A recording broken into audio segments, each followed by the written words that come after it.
You ask Tiger to calculate. This deals with finding the midpoint between 2 points. The midpoint between the 2 points is negative 26,31. Let's solve it step by step.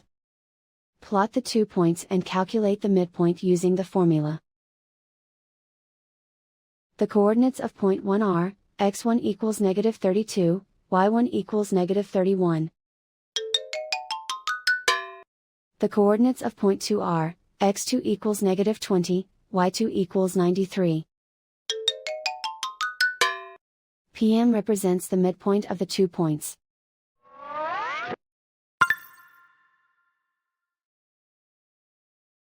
Use the x values in the midpoint formula to find the midpoints x. x1 equals negative 32. x2 equals negative 20. Simplify the arithmetic.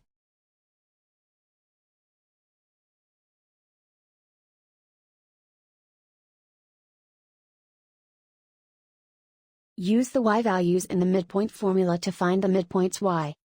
y1 equals negative 31.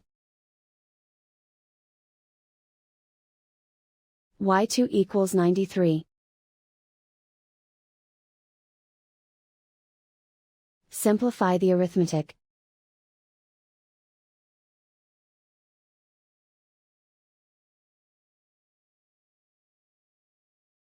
And so, the midpoint is negative 26,31.